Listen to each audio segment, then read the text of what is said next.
আসসালামু আলাইকুম। সবাই কেমন আছেন? আশা করি সবাই ভালো আছেন। আলহামদুলিল্লাহ আমরাও ভালো আছি। চলে আসলাম প্রতিদিনের মতো আরেকটি নতুন ভিডিও নিয়ে। তো আশা করি সবাই পাশে থাকবেন, ভিডিওটি দেখবেন এবং ভিডিওটি ভালো লাগলে অবশ্যই একটি লাইক দিবেন এবং আপনার মূল্যবান মতামত জানাবেন কমেন্ট করে। আজকের ভিডিওটা শুরু করলাম সকালের নাস্তা খাওয়ার পর। তো এখানে নাস্তা খেয়ে সকালের প্লেট বাটিগুলো ধুয়ে নিলাম। আজকে হচ্ছে বিরিয়ানি রান্না করব, তো তার জন্য আমি মুরগিগুলোকে একটু কেটে ধুয়ে পরিষ্কার করে নেব, তারপর রান্নাটা শুরু। তা এখন সব কাটাকুটা শেষ করে মুরগিটা ভালোভাবে ধুয়ে নেব, ধুয়ে পানি ঝরিয়ে রাখবো। পরিষ্কার করা শেষ করে আমি অফ ক্যামেরায় কয়েকটা আলু কেটে নিয়েছি। আলুর সাথে কিছুটা লবণ আর একটু রেড ফুড কালার দিয়েছি। আমার বাসায় অরেঞ্জ ফুড কালার ছিল না, তার জন্য রেড ফুড কালার দিয়ে একটু ভালোভাবে ভেজে নিচ্ছি। অল্প আঁচে একটু ভেজে নেব।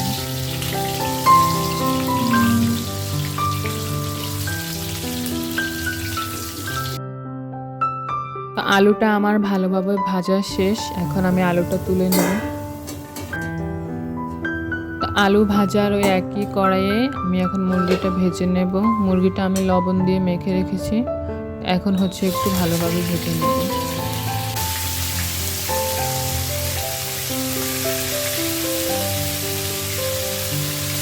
এখন হচ্ছে আমি এক এক করে সবগুলো মুরগি ভেজে নেব।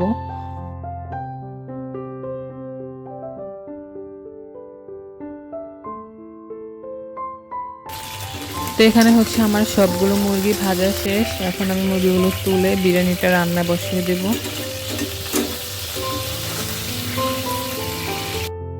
বিরিয়ানি রান্নার জন্য আমি বড় একটি পাতিল নিয়েছি, তার সাথে হচ্ছে এখন মুরগি ভাজার তেল সেটাও দিয়ে দিলাম, সাথে আরেকটু তেল দেব। তেলটা গরম হলে সাথে পেঁয়াজ কুচি দিয়ে ভেজে নেব।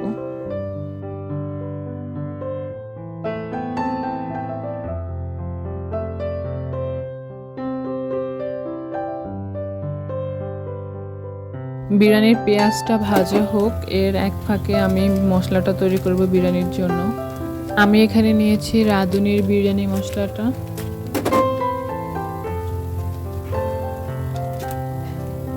প্যাকেট মশলার সাথে আরও কিছু মশলা দেব।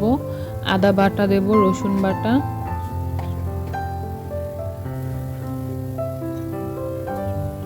আর দেব সাথে লবণ, জিরা গুঁড়া, ধনিয়া গুঁড়া, আর দেব একটু মরিচের গুঁড়া।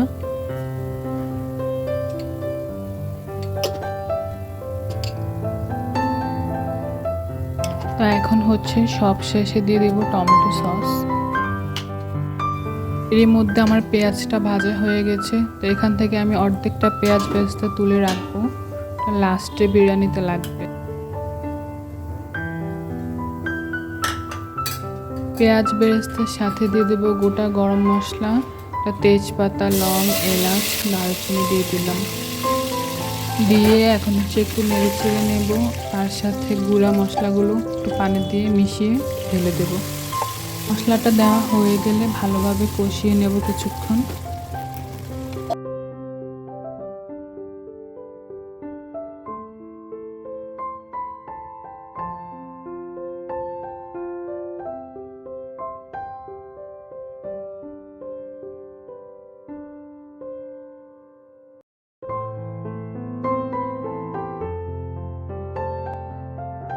মশলাটা আমার ভালোভাবে কষানো শেষ, এখন ভেজে রাখা মুরগিগুলো দিয়ে দেব। মুরগিটা দিয়ে কিছুক্ষণ কষিয়ে নেব।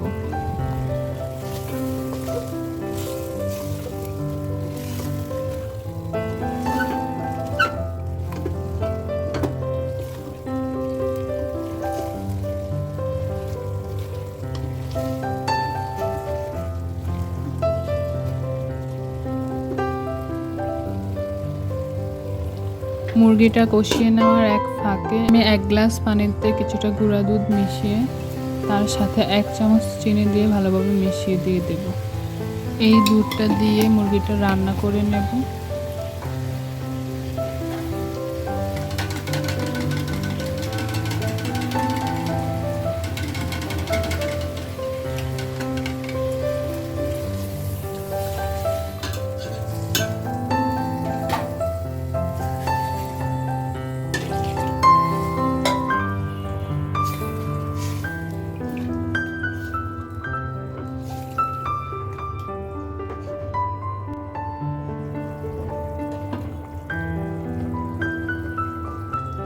মুরগিটা আমার রান্না প্রায় শেষ। আমি এখানে ঝোলটা একটু বেশি পরিমাণে রাখবো বিরিয়ানিতে দেওয়ার জন্য। মুরগি রান্না শেষ করে এখন চলে আসছে চালটা সিদ্ধ করার জন্য। তো চালের জন্য এখানে আমি পানির সাথে আমি দিয়ে দেবো 1 চামচ লবণ, কয়েকটা গোলমরিচ, একটুখানি জিরা। এদিকে আমি একটুখানি দুধের সাথে 1 চামচ হলুদের গুঁড়া মিশিয়ে নিয়েছি। তো পানিটা গরম হলে চালটা দিয়ে দেব। এর মধ্যে চালটা সিদ্ধ হয়ে গেছে, পানি ঝরিয়ে এখন আমি বিরিয়ানিটা বসিয়ে দেব লেয়ার করে। তো প্রথমে আমি বিরিয়ানি চালটা দিয়ে দেব, তারপরে হচ্ছে রান্না করা মুরগিটা দেব। এভাবে করে আমি 2 লেয়ারে বসাবো বিরিয়ানিটা। এখানে ভেজে রাখা আলুগুলো দিয়ে দেব, তার উপরে আবার চাল দিয়ে দেব।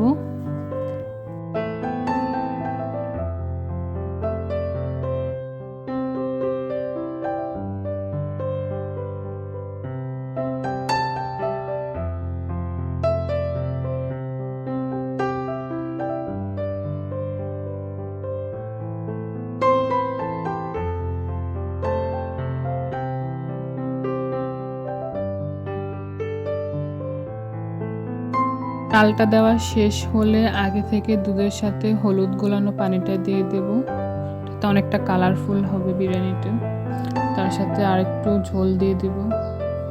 সব শেষে পেঁয়াজ বেরেস্তা দিয়ে বিরিয়ানিটা দমে বসিয়ে দেব।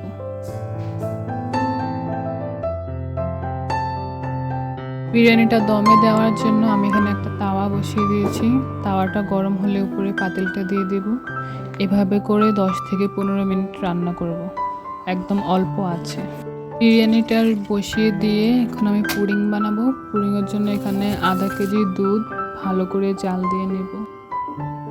দুধটা জাল দেওয়া শেষ হলে ঠান্ডা হওয়ার জন্য রেখে দিয়েছি। এইখানে আমি হচ্ছে ক্যারামেলটা তৈরি করব। ক্যারামেলের জন্য আমি এখানে 4 চামচ চিনি সামান্য পানি দিয়ে বসিয়ে দিয়েছি। ক্যারামেলটা সেট করে দিয়ে এখানে হচ্ছে পুডিংয়ের জন্য ডিমটা রেডি করছি। 3টা ডিম দিয়ে আজকে পুডিং বানাবো। 3টা ডিমের সাথে আমি 4 চামচ চিনি আর একটু ভ্যানিলা এসেন্স দিয়েছি। দিয়ে ভালোভাবে নেড়ে ঠান্ডা করা দুধ মিশিয়ে দিয়েছি। এখন হচ্ছে ডিম আর দুধের মিশ্রণটা ছেঁকে পুডিংটা বসিয়ে দেব।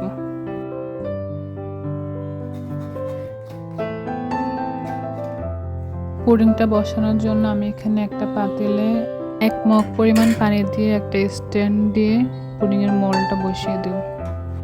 যে আগে থেকে বানানো কয়েকটা কাবাব ছিল সেখান থেকে কয়টা ভেজে নিচ্ছি।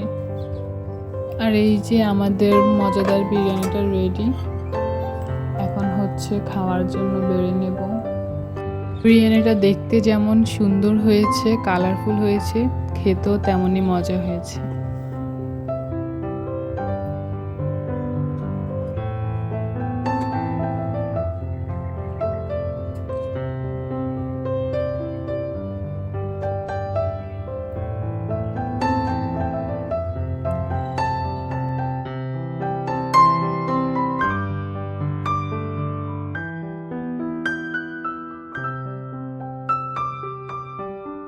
এখন হচ্ছে পুডিংটা আনমোল্ড করব।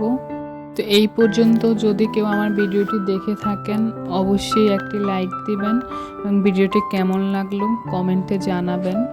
আর যারা যারা এখনও চ্যানেলটি সাবস্ক্রাইব করেননি চ্যানেলটি সাবস্ক্রাইব করে দিবেন, পাশে থাকা বেল আইকনটি ক্লিক করে রাখবেন। এতে করে আমার সকল ভিডিও ছাড়া মাত্রই আপনার কাছে পৌঁছে যাবে।